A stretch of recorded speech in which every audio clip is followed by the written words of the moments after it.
Proverbs 16:3 is true. It says this, "Commit to the Lord whatever you do, and he will establish your plans." That gives us a choice, it sounds like, doesn't it? And as I look around this room this morning, I see maturity and I see experience, and these two wonderful qualities tell me that you already know that life has its set of challenges, that life has already tested you. But I'm here to try to remind you of some good news and to bring some hope and maybe even some new solutions that you haven't thought about before. Because it's true, even in your future, at some point, life is going to challenge you again. It's going to hand you something unfair again. It's going to test you. It will take something dear from you, and it's going to block your plans again. But when this occurs the next time, I'm going to ask you to consider the fact that you have three choices to make. You can deny, go into denial, you can suffer through, or you can thrive. My story starts, as you've heard a little bit about, when a well-planned, seemingly happy life was suddenly and unexpectedly interrupted by a horrific nightmare worse than anything I could have imagined. It was the summer 1969. I was just 19. I was following my destiny on a quest toward becoming a professional aviator. You see, ever since childhood, I wanted to become an airline pilot for a U.S. major airline someday. Oh, I had life completely figured out. I knew who I was, I knew where I was going, and it only made sense that someday I would change the world. I mean, I was 19, after all. And thinking back, it surprises me at how impossibly naive I was, and overconfident. I had just finished my freshman year of private college, which became Point Loma Nazarene University a few years after I graduated. I had just finished my freshman year. I was a good student, a pretty darn good athlete, I was told, and I was playing on a baseball scholarship for the college. All that was nice, but I really felt like I should have been playing football, because that was where I performed best. But those weren't the most important things to me at that age. What I wanted most could be summed up in one word: adventure. That's what I wanted. I wanted a life full of adventure. I wanted world travel and flying. I dreamed of controlling a large 4-engine jet that could take me all over the world and pay me well for doing it. Adventure's what I wanted, and I was going to live my dream. Now, I wasn't a trust fund kid. I never had an allowance growing up. I grew up in a wonderful, hard-working, blue-collar family in Long Beach and Los Alamitos later. And to get where I needed to go, I needed money. So I became a diesel truck driver, driving my 18-wheeler around the clock, paying for everything that student loans didn't cover. I even paid for my flying lessons as often as I could afford it. And looking back, it's true, I worked too many hours, but I thought at the time that hard work would be the way to reach my dreams. My friends knew me back then as the guy who hardly slept. Now, during my first year of college, somehow I had become a licensed pilot and had amassed a whopping 100 hours of flight time. I was going places, or so I thought. Well, to advance in my aviation goals, I knew that I needed a mentor. His name was Chuck, a 27-year-old commercial pilot. He had a BS degree, the pilot's licenses, the uniform, a lot of experience. Well, he had everything I wanted. And so I convinced him that it would be up to his benefit if I would fly as his co-pilot, and I would do all the work that he didn't want to do. And so he agreed, and I showed up several times a week to do all the work he didn't want to do. Although I was paid nothing for my efforts, I got to log flight time, and that was compensation enough. Soon, Chuck and I became very close friends. He even became like an older brother to me. It was Friday, July 18th. I arrived at the airport at 5:30 a.m. looking forward to another wonderful day of flying. That particular day, we were joined by another pilot named Gene. The three of us climbed aboard the Piper Navajo 10-passenger twin-engine aircraft, and we settled into our flight positions. Gene took the left seat. I took the right seat, expecting to serve as co-pilot. Gene, of course, I'd never known before, and Chuck was the experienced veteran. The weather was calm, the sky clear. I felt relaxed when we started the engines, and as soon as the propellers kicked in, so did my heart. There was nothing that I enjoyed or thrived on more than flying. As we taxied toward the runway, strangely and to my surprise, Chuck tapped me on the shoulder and motioned for me, without saying a word, that we're supposed to switch seats. Well, he's the boss. So hurriedly we switched seats, and then the words crackled over the radio. Navajo 50 Yankee, this is Burbank Tower. You're cleared for takeoff, runway 15. After departure, turn right heading 240, climb and maintain 3000. Departure control, 124.65. Chuck repeated the clearance. We rolled onto the runway. All systems were go. Gene pushed the throttles forward and the plane sped down the runway. We lifted off the ground. The landing gear was selected up. We were airborne. Then, in one instant, something I could tell was wrong. We were 100 feet in the air, approximately, but we were no longer climbing. I scanned the dials looking for clues. The engines strained. The propellers sounded out of sync, and they gave this sickening whine. Something was horribly wrong. That's when Chuck pointed with his left hand and barked out the bone-chilling words, "Let's land in that clear area over there." You never train for that kind of a thing. 100-foot-tall pine trees suddenly filled the windshield, and I held my breath as Chuck lunged for the flight controls and grabbed them, turned them all the way left, and yanked them all the way back against his chest. Every muscle in my body froze, and I braced myself for impact. Our twin-engine airplane had clipped the tops of several tall trees, splintering them like kindling. The plane then careened head-on into a solid 75-foot building capped with a mosaic dome. We slammed into this 7-story tall building, and ironically, it's erected in memory of deceased pilots. Famous aviators are interred there. It's called Portal of the Folded Wings.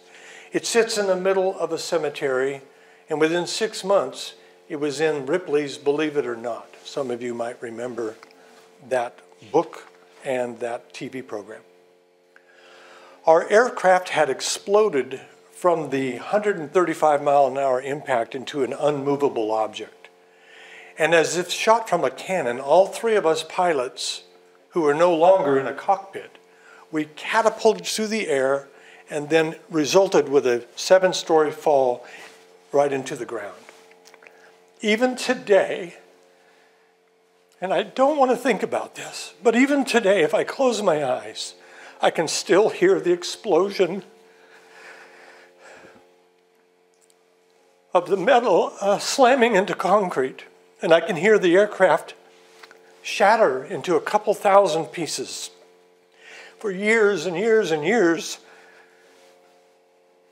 I'd awakened dreaming of what happened next, being hurled through the air and the 70-foot free fall, ending with that bone-crushing impact with the ground. But even today, I can't escape the vivid memories, the smell of blood and death, and the burnt concrete and oil, and the suffocating fuel that hung in the air like a toxic cloud, and the eerie silence that followed. The first witnesses to the crash site, 3 Lockheed engineers who worked nearby, quickly determined that all 3 of us pilots were dead. Therefore, they backed away and no help was offered. Like a rag doll, I'm told that my lifeless body lay motionless, having landed pressed up against what remained of the instrument panel. Now, what's strange is what happens next. I remember looking down and seeing this. I watched this, separated from my body, suspended above the crash site. Instantly, it was then and right there that everything suddenly began to make sense to me. I thought, that's my body, but that's not the real me. I'm up here. And instantly I understood. I am a spirit. I have a soul. And I used to live in that body. Now, before the crash, you may wish to know that my understanding was upside down and completely reversed. But when I looked down and saw 3 dead men, one of whom was me, I finally got it. I am a spirit. I have a soul. Both are eternal. And I used to live in that body. About 16 minutes after impact, paramedics resuscitated me at the scene, taking me to the nearby St. Joseph's Hospital. There I lay in a coma for 3 difficult days. The crash had broken my back in multiple places, but before I tell you about the injuries, I gotta say this, that during the coma, that was the best time of my life. The best time of my life. What happened in those 3.5 days in a coma changed me forever. The details are written in the book Flight to Heaven, which is available at the back. But today, I'm going to tell you about the recovery process. Both ankles, both legs, both knees were broken. My left ankle and foot were, as they said, destroyed virtually. My left shoulder had exploded upon impact, sending bone throughout my chest, my neck, and my back. My face was brutally lacerated with multiple pieces of shrapnel, and especially deep cut, sliced across my forehead, my nose, and right down through my right eye. And family was told they'd try to save the right eye, but if I did live, certainly I would never see from it. Later, we'd learned that amnesia had erased much of my memory, including 2 very hard years of learning about flying, and it was all gone in an instant. I had to go back and start all over again. But since both Gene and Chuck were killed by blunt trauma to the head, it was those life-threatening injuries that concerned doctors the most. If I did live, permanent brain damage was almost certain. Now, my wife and daughter don't need to be brought in here. I think they still think that there's a lot of permanent brain damage, but let's keep them in the dark. On the morning of the 4th day, I awoke, and I shall never forget. And I can't talk about it. I can write it, but I can't speak about it. But it was to the sounds of glorious music fading away. Unable to move, unable to speak, bandaged, stitched, and braced from head to toe, and with serious amnesia, I was suddenly awake in the ICU, but I was not the same person. I tried to talk, but I couldn't. My face felt like it was being ripped apart. Nevertheless, as I lay there, I became utterly and entirely overwhelmed. You may say, oh, well, sure, overwhelmed by the shock or the grief or the trauma that you just went through. No, that wasn't it at all. Somehow, I was overwhelmed with the love that had been put in my heart. I had somehow experienced a portion of God's love. I didn't know at the time how or when, but my heart flowed with this strange new love, capital L-O-V-E, that I couldn't explain. It was like an injection that was put right into my bloodstream. A flood of genuine love for anybody, everybody surged through my veins. And although I couldn't express it, I felt joy and happiness. I wasn't worried about anything. I was so excited. I had a purpose for living. What had happened to the selfish, arrogant Dale Black? It also felt as if doctors had given me a new heart. A heart that worked the way hearts are supposed to work. I just couldn't explain it. And it seemed like God had given me new eyes, or the doctors had surgically taken my old eyes out and put some new ones in. You know why I say that? Because I couldn't explain that everything looked different. In spite of my damaged eye, which was stitched closed, bandaged shut, and there's no way I could see out of anything on that eye, but everything was brighter, clearer, more colorful, more wonderful. Nothing looked the same.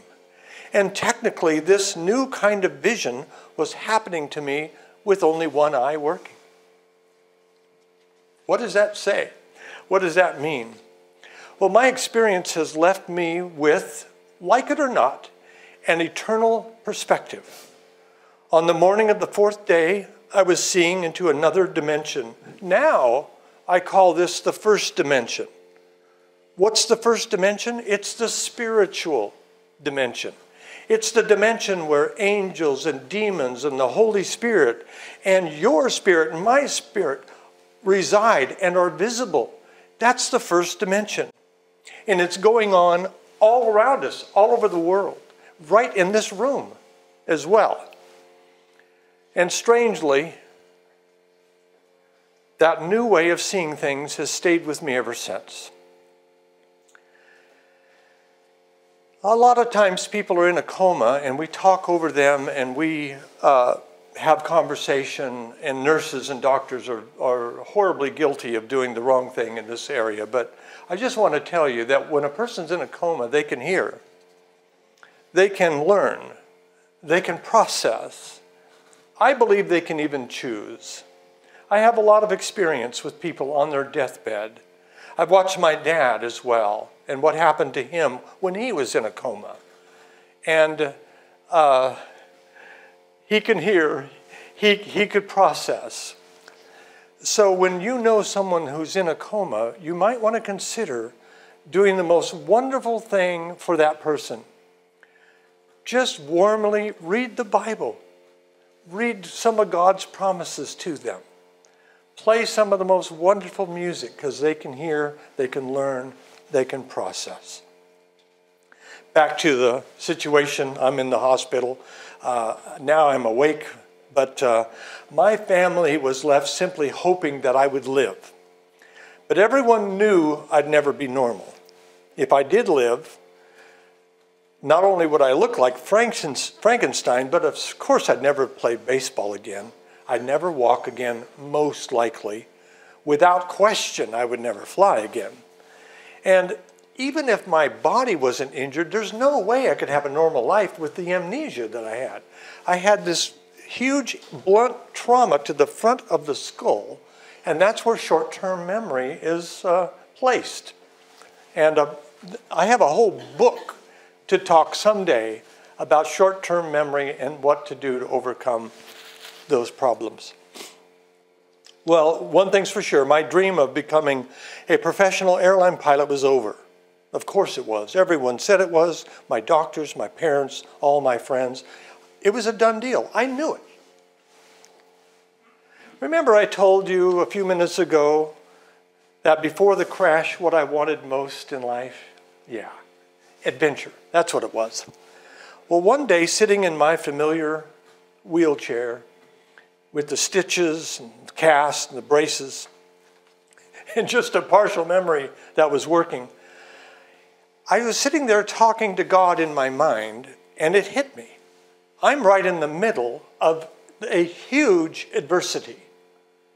And isn't there the potential, at least, for a great adventure in adversity? I thought of the books and the movies, and oh my gosh, adversity, adventure, they seem to go hand in hand. What would I choose? Now, beyond being very grateful to God to be alive, what would I believe? Abraham was chosen to be righteous because he believed. It was his faith. What would I choose? Would I choose God's best, his second best, his third best, his fourth, fifth, or sixth best? Would I become a defeat? Would I wear my injuries and my limitations as a badge? Oh, it'd be easy to do that. And I would get a lot of attention that way too. And I'm not talking about anybody else. I'm just talking about me. And I weighed this very heavily because I wanted attention. Sitting in braces and cast and various contraptions would held me together. I wondered if I would find my way through this adversity. So I started to think about making my recovery the greatest adventure of my life. I talked to God about it. We had great conversations over this.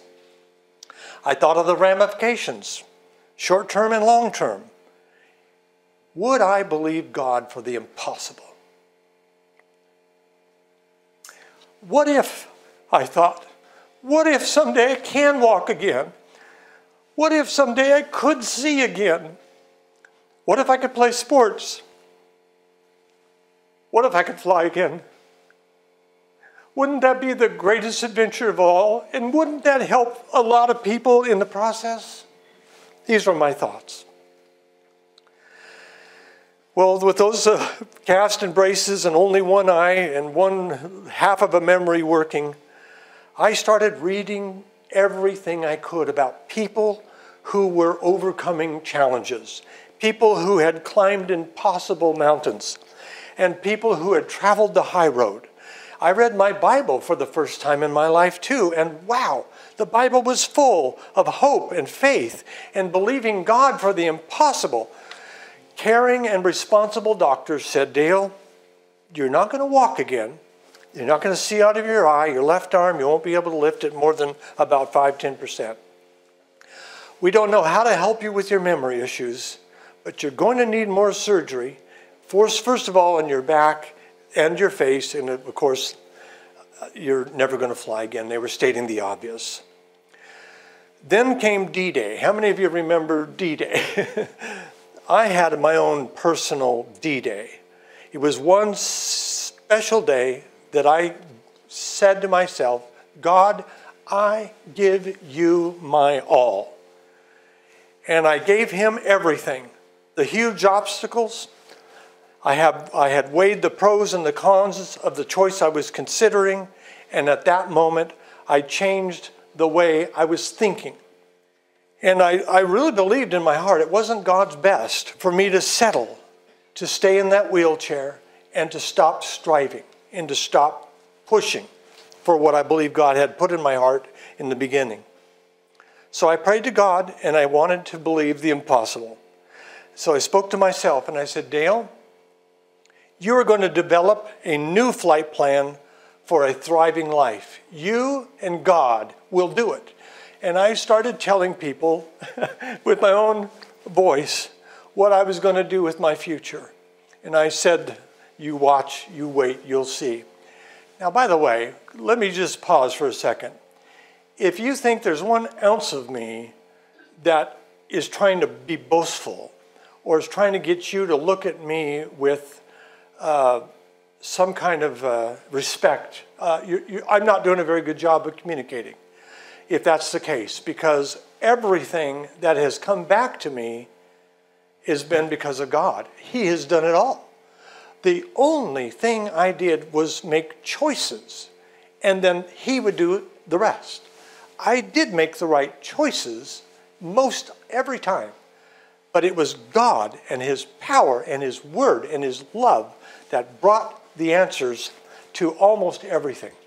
Well, anyway, that day on D-Day, alone in my wheelchair, my life changed. And here's what changed. I changed the way I thought. I changed the way I spoke. I saw no good reason for me to give up on the ambitions that God had put in my heart. And so with this growing faith in the integrity of God's word, I took charge. And I changed my attitude. That was it. I changed my attitude, the way I was thinking. And by changing my attitude, I felt like I was changing and increasing my altitude. I set course for the rest of my life to fly above the storm. And over the next 30 days, still learning and learning and learning from other people who had gone before me and had developed their own strategies for overcoming adversity, I finally started writing down a 12-step checklist. I called it a checklist. It's 12 steps to overcoming adversity. It's a 3-page checklist. It includes 12 steps and Bible scriptures along the way. But here's the abbreviated version of those 12 steps. First, decide that you will overcome. I know that you've been through a lot of living already, but there's still more living to do. And God has given us a command to occupy until He comes. And that there will be a day where He'll be calling us home. But in the meantime, there's much that you and I can do. Lots of people say to me, Dale, I'm retired. There's nothing I can do. I'm at home. Wait a minute. One of the most powerful things on earth is prayer. Prayer changes things. It doesn't change God. It changes the circumstances. How many of you could make a commitment to pray 10 minutes a day? 10 more minutes than you've ever prayed before. You can pray. So decide to overcome. Also, step 2, find the good. What can you be grateful for? Focus on the positive things and develop a grateful heart. 1 Thessalonians 5:18 is a good reference in that regard. Number 3, give God your all. This was the most important step for me probably, to give Him my weakness and He will give you His strength. There's lots of scriptures along this line, but Proverbs 3 verses 5 and 6 is just one of many. Step 4, walk in forgiveness. Unforgiveness is a killer. So forgive anyone who might have been involved in your adversity. Sometimes we have to forgive ourselves. Forgive is always God's best. Matthew 6:14 is a great reference. Step 5, find the truth. This is a step that many people miss. Find the truth. Even if you don't like it, learn what's true about your situation. Identify what truly happened. Identify why it happened. John 8:31-32. My wife learned the truth about what is cancer, what causes cancer. It's not what everybody said. It's not what the news media is talking about. She had to learn the truth. And later I'm going to tell you what benefit she got by doing step 5. Step 6, climb to and maintain an eternal perspective. Know now that you are a spirit. You have a soul, and you right now live in a body. Allow your entire 3-part person to work in harmony and in unity with the other parts. Step 7, blend the practical with the supernatural. This is a complicated step, number 7. But if you can remember just one thing, do the miraculous and believe that, and the practical, the supernatural and the natural. Do it all together, just as Jesus did, just as His disciples did. Number 8, set goals. It's important to set goals. Make plans for a purposeful life. Oh, Dale, what about me? I'm 88 years old. So, what if you only had 1 year left? I would suggest you set goals. Set good goals. Set the kind of goals that will please you and will bring honor to God. Doesn't matter how old you are. My grandparents lived to be 96, and they didn't die sick. They just went to sleep and didn't wake up. My grandparents were awesome examples of how to live in the last years of life. I heard one wonderful preacher that I love his preaching, talked about life as a race. And the most important thing isn't the starting of the race or the middle of the race, the most important part of the race, and what we all remember, is how it ends. How do we finish our race? Look at your life as a race and set goals.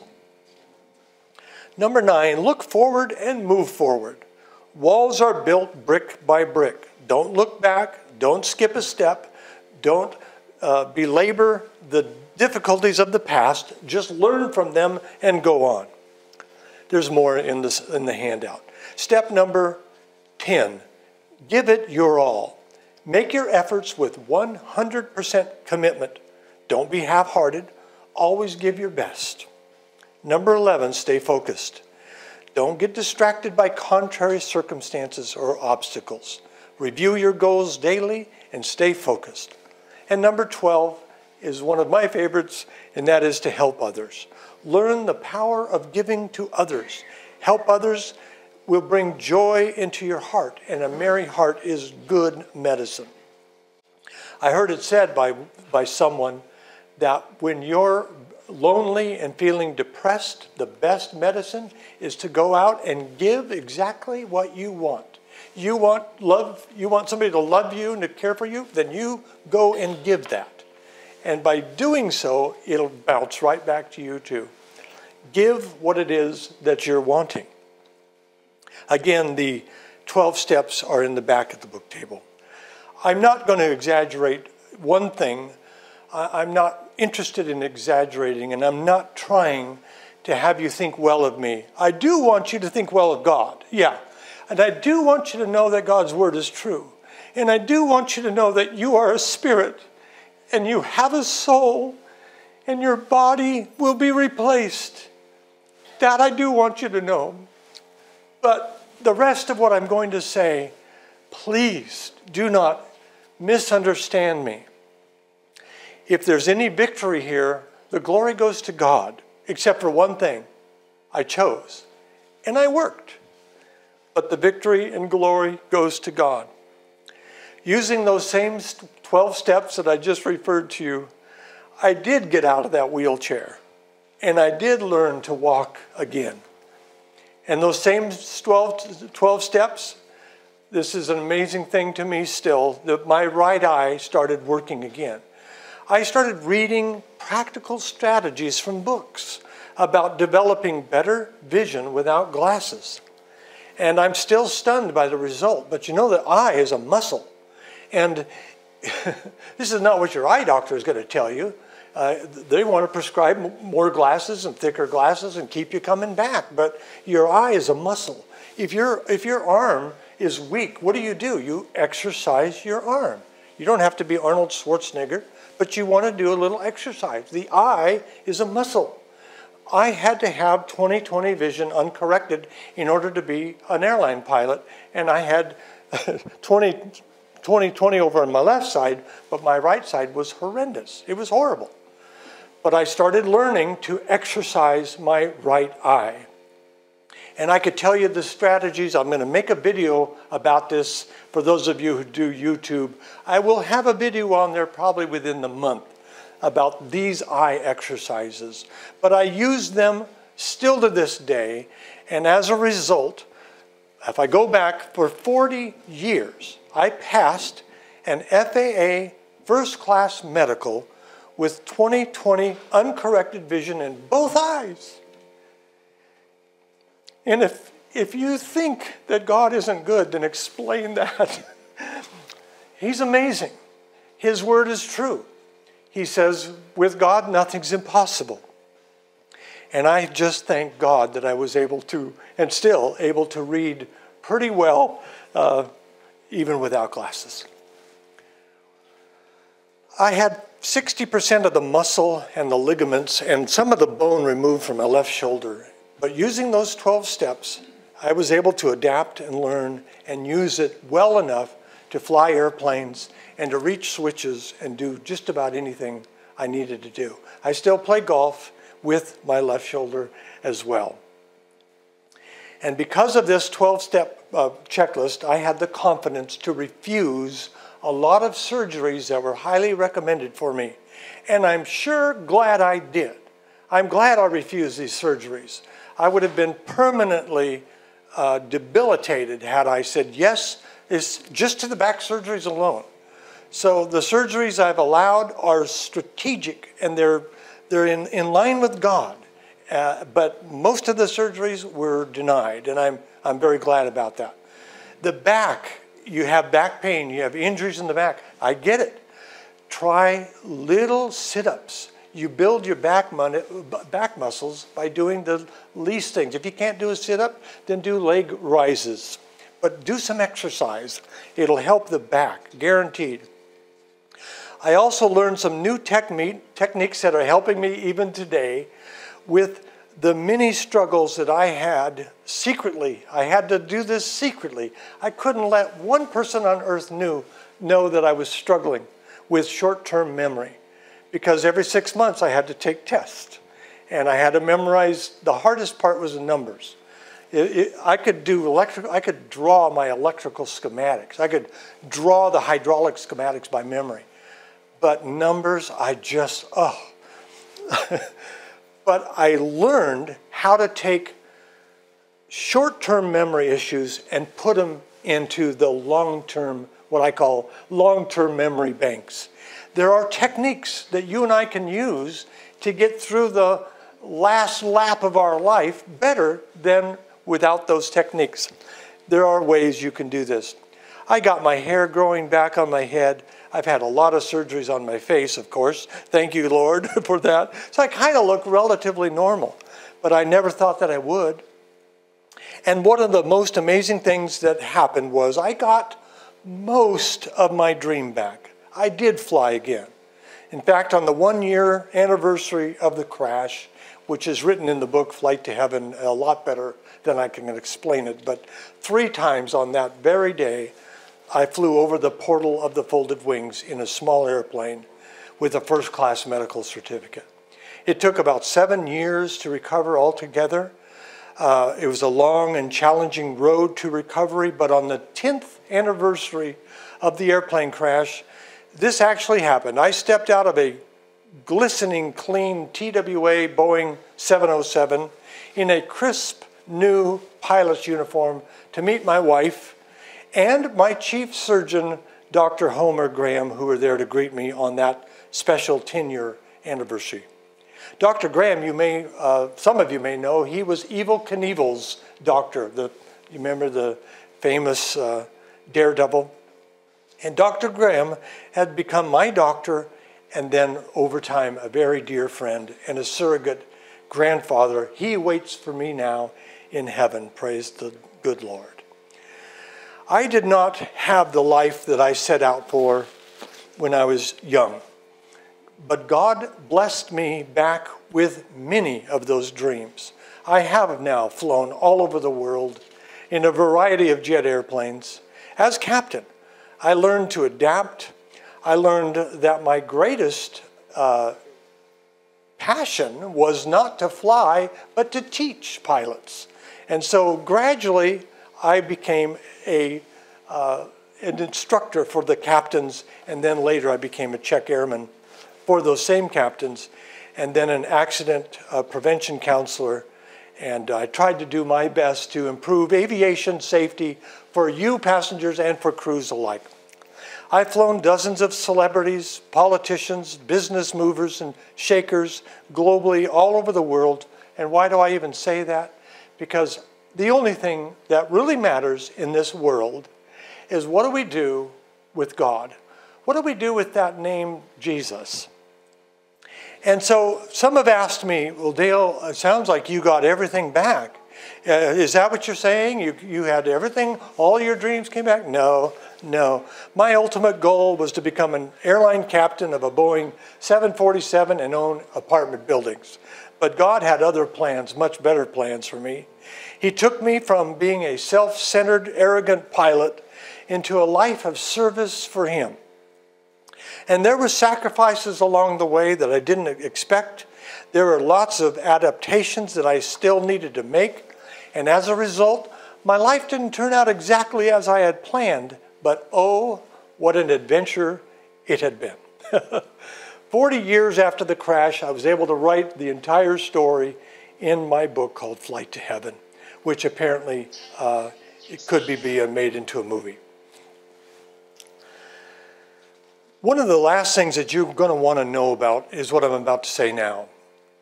After 25 years of marriage to my wife, Paula, she was diagnosed with aggressive terminal cancer. She was given 3 to 6 months to live. For a few days, we just sat holding each other, frozen in shock, barely breathing from the fear. Gradually, we picked ourselves up. We went back to the same 12 steps to overcoming adversity. We started applying them. I became a full-time researcher about cancer. Somehow God seemed to give me the direction to take the aviation accident prevention skills and turn it into cancer research. And so that's what I did, thinking I would spend a week or two learning about cancer. And 18 months later, I'm still studying cancer 8 hours a day.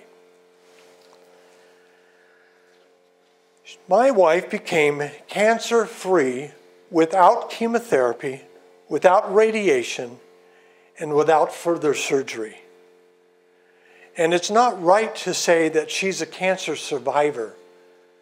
She reversed cancer, and she did it permanently. Paula, if you're able to just say a word or two, or stand, if you just stand if you would. That was 21 years ago. And she's healthy and alive and well. And guess what? Now she helps other people that are struggling with cancer. What we both learned during her adventure in adversity was put in a book that we co-wrote. It's called Life, Cancer, and God. It's available at the back. It's Paula's complete story of winning over cancer. And now she's helping others with her nonprofit organization called Winning Over Cancer, teaching about the body, soul, and spirit approach to getting well. Oh, by the way, if you think we're here to sell books, you're wrong again. We don't make any money from this book sales. We're here to help you, help God. All of those funds go into a small nonprofit organization, and it's not for our personal gain. But I will say that if you know anybody that has cancer, anybody, get her book. There are some in the back, but don't delay. No one needs to die of cancer, not anymore. Now, the airplane crash was not the end of my story, not at all. In fact, it became the catalyst for new beginnings for me. First, it taught me to always have an eternal perspective. I also learned to look for a way through a problem, around a problem, under the problem, over the problem, and to never give up. I became a safer and more conscientious pilot and instructor. And I tried to do my part in making aviation safer. And one of the greatest joys I've had is helping small business people throughout my life as a success coach. And now I'm able to speak and produce weekly videos. Those of you who are interested, it's called Messages from Heaven on YouTube. And Paula writes her own books, and she has her messages called Winning Over Cancer also on YouTube. Now, in closing, let me just say that at some point again, life is going to threaten you. It will challenge you again. It's going to test you again. And for some of you, it will seem completely unfair. And again, it will take something dear from you. Again, it will block your plans and your family's plans. Now, when this happens the next time, what will you do? What choices will you or your family make? What will you do in the face of the next adversity? Will you find purpose in it? Will you use it to become a stronger person, and make the world a better place? The choice is yours, friends. Deny, suffer through, or thrive. But remember this, with God, nothing is impossible. Thank you for listening.